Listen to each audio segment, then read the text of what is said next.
Thank you so much for joining us today for our topic discussion. I've got the topic today, and you know it's going to be great because I've got Kathy Cronin and Karen Downey with me. This will be a lot of fun. But before we get into that, let's just take a moment and get centered in a little moment of prayer. I invite you to settle in, close your eyes if that's comfortable, take a couple of breaths, and consciously turn within. Father, Mother, God, Great Spirit, we rejoice in this opportunity to learn and grow together. We invite this video to move forward into the world and find anyone who may benefit from the words that we offer and share. Thank you, God. Amen. Okay, so today we are going into one of my daily reflections books. This one's called The Language of Letting Go, and you may or may not get to see that, by Melody Beattie. She's kind of the expert of codependent no more. Don't be codependent. And this day is letting go of fear of abandonment. I thought this was very powerful. So I'm going to read it. It's short, and then we'll talk a little bit about it. Letting go of fear of abandonment. Where are you, God? Where did you go? So many people have gone away. We may have felt so alone so much. In the midst of our struggles and lessons, we may wonder if God has gone away too. There are wondrous days when we feel God's protection and presence, leading and guiding each step and event. There are gray, dry days of spiritual barrenness when we wonder if anything in our life is guided or planned, wondering if God knows or cares. Seek quiet times on gray days. Force discipline and obedience until the answer comes, because it will. I have not gone away, child. I am here always. Rest in me in confidence. All your life is being guided and planned, each detail. I know and I care. Things are being worked out as quickly as possible for your highest good. Trust and be grateful. I am right here. Soon you will see and know. Today I will remember that God has not abandoned me. I can trust that God is leading, guiding, directing, and planning in love each detail of my life. Okay, so that's what she has to say on letting go of the fear of abandonment. And the reason I want to talk about that is because this has been a fear of mine, and I wasn't always aware of it, but it was out of fear of abandonment that I stayed in situations that were not for my highest and best, that I chased after relationships that were actually toxic. It was a fear that if you left me, everyone would leave me and no one would love me. And it was really hard to let go of that fear of abandonment. And I did it, honestly, through faith. When I learned that I am never alone and that holding people onto my path and into my life when they don't really want to be there does not end well, trust me. And that letting people go doesn't diminish my own worth or my own safety and security in the world. Actually, it adds to it.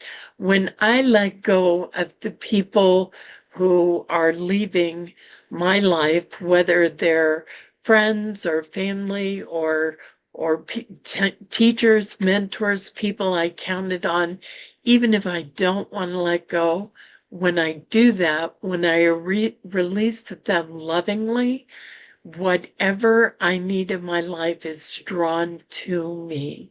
It's a spiritual fact. So I really appreciated the topic of letting go of fear of abandonment.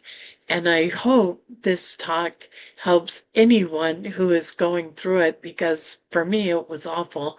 And I know my wonderful panel has got some great advice and ideas on this too. Who would like to go next?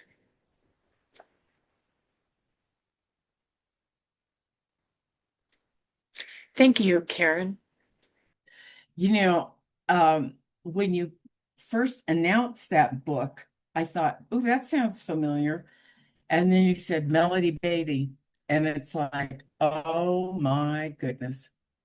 And I remember back in, I think it would be 2002, because I was in the Peace Corps at the time, and I had a short leave, and I went to Bali, Indonesia, because there was a roundup, which is a 12-step recovery get together.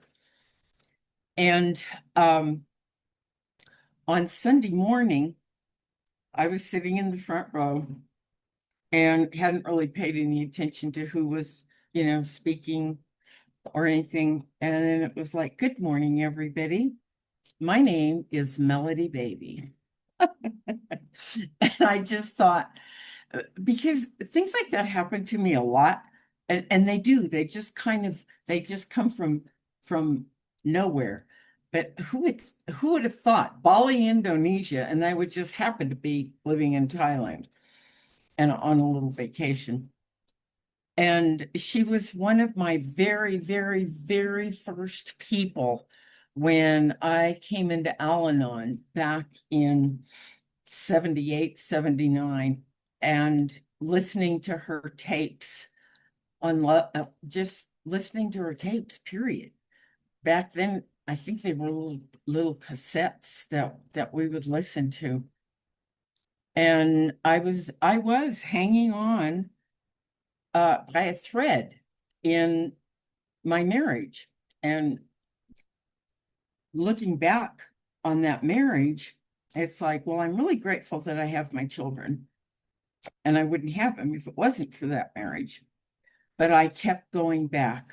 I mean, if I'd have been more mature and not needy, I would have never gotten married for sure.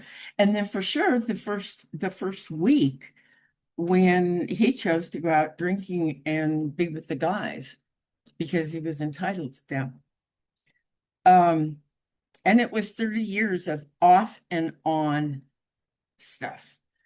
But my insecurities and fear of being alone, abandoned, all of that um, kept me in that relationship.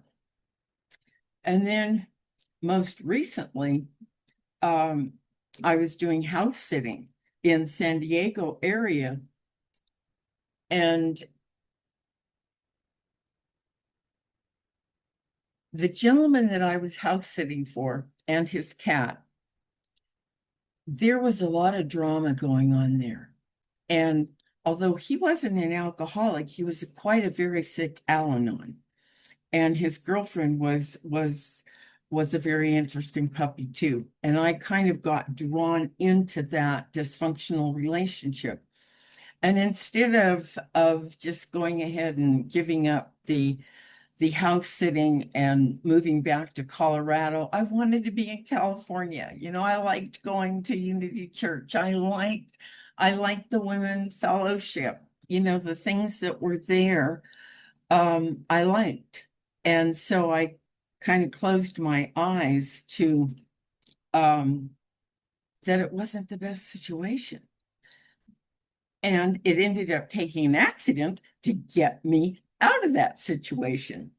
So it's like I always have to look for, okay, there was a purpose in something that seemed really bad, getting me to another place.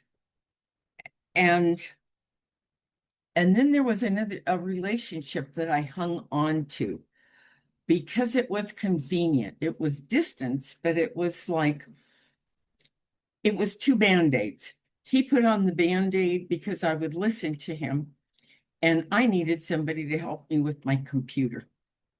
And I didn't want to be abandoned because I didn't know what to do to take care of myself with technology stuff. And thank God I let go of that too. And in the process of all of that, the most recent time, my cat Angel came to me. And I know beyond the shadow of a doubt that Angel was a divine spiritual creature that was sent to me. And he has taught me and my second cat, Luna, unconditional love. In their unconditional love, and that vibration and energy spreads on to me and creates just, you know, just really good energy. And that fear of abandonment isn't there anymore. And how it all went, I don't really know. Part of that is because of letting go of things that weren't good for me and not settling for crumbs.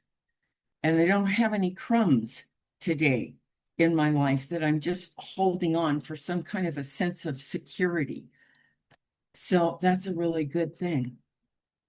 And it's definitely taught me a lot about my neediness and then also attracting other needy situations into my life. So finally, hopefully, I've gotten the message at 81 years old. So thank you. Thank you for that topic. And Melody Beattie has passed on. And boy, she helped so many people with the addiction and the codependency issues and adult children of alcoholics. And I'll always be grateful to her. So thank you for that topic. You're welcome, and thank you for sharing that, Karen. That's my daily reading, and it has been for years. I love her work, and wow, how exciting to have met her. You made a comment that I wanted to comment on. Thank you for sharing your personal life.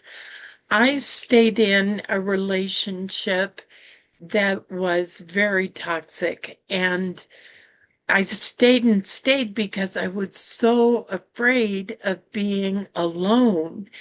And then when I finally fell apart, blew apart, I was alone, I realized I love it. There was nothing to be afraid of.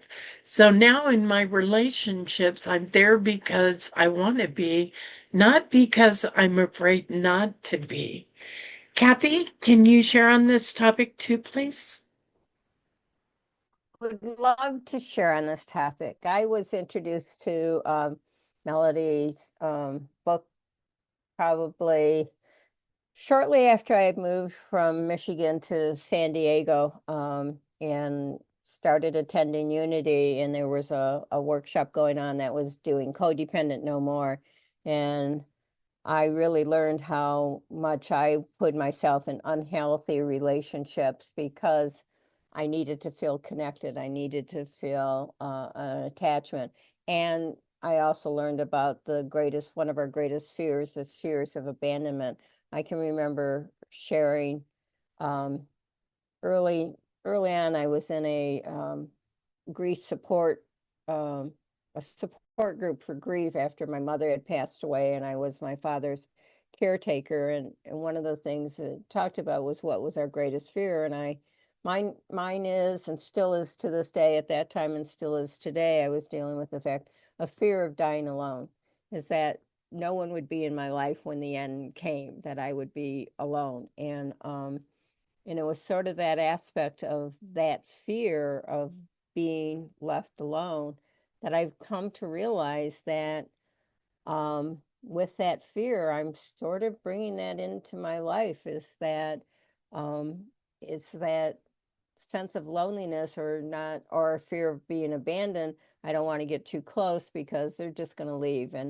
And after my divorce, I did a 12-step program called Suddenly Alone, which said basically all relationships come to an end, whether it's from divorce, death, separation, that every relationship will at some point in time come to an end. And just to come and recognizing that is that, it releases some of that anxiety and fear of abandonment, of, being able to open myself to being, loved and to love and to being vulnerable.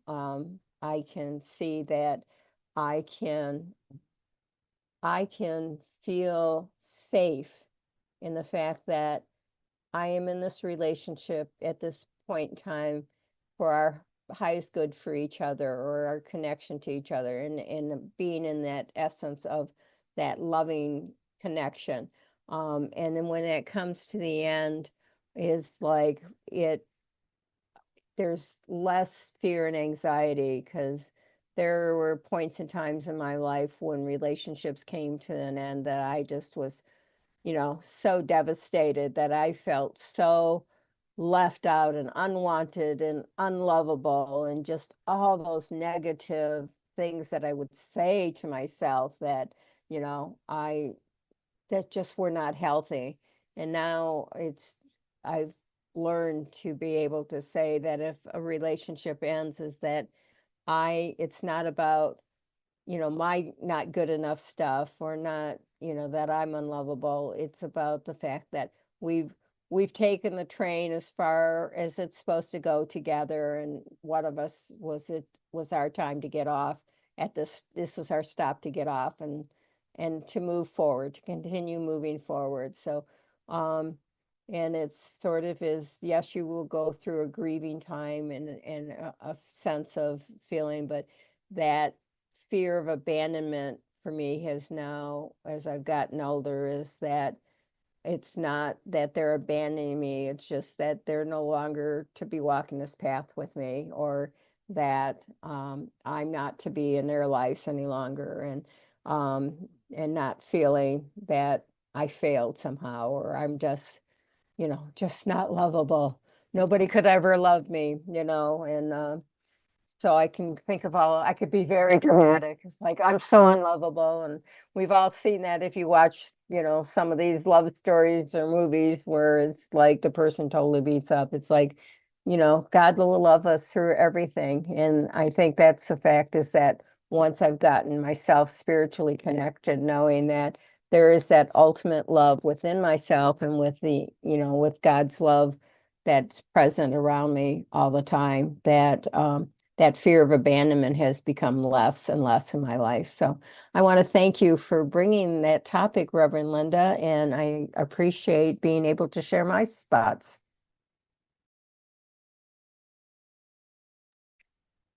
Thank you, Kathy. I'm so glad that you did. It always amazes me when people share their deep self-talk, even if it was in the past.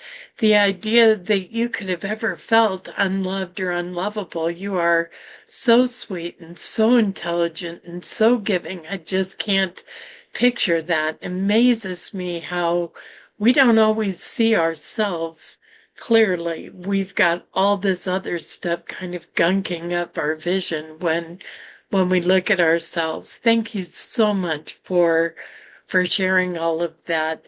And I'm right there with you as far as people get on and off the train. Holding them hostage or trying to glue them on is never going to work out well. Okay, I'm going to invite my panel back. Thank you so much for participating. And is there anything more you would like to share before we end this topic? Okay, then we've got it covered. Thank you for being here with us. And We would like to remind you that if you know anyone that you believe would benefit from sharing in this discussion and being a part of this topic, please share our video. Any of our videos, we invite you to share and offer to anyone that would benefit from them. We would invite you to subscribe if you are not already a subscriber. And if you're on YouTube, hit that little yellow bell and you'll be notified anytime we post a new video. If you would like to join our team and bring your own topics or leave a comment or talk to the church about us, the Unity Church of El Cajon sponsors this group, this video, and how to reach them is made clear in the little blurb that runs after this video. Thanks for being with us. We appreciate you. Goodbye. Thank you for joining us, and let's stay connected and grow in spirit. We are on Facebook. Search for Unity Church of El Cajon and follow us and like our posts. You can reach us on YouTube at Unity Church of El Cajon. Please subscribe to our channel, watch our videos, and leave comments which can help us improve. We are on the web at unityofelcajon.org. Email or call our church office to receive our weekly newsletters, which lists all of our activities and opportunities to learn and grow together.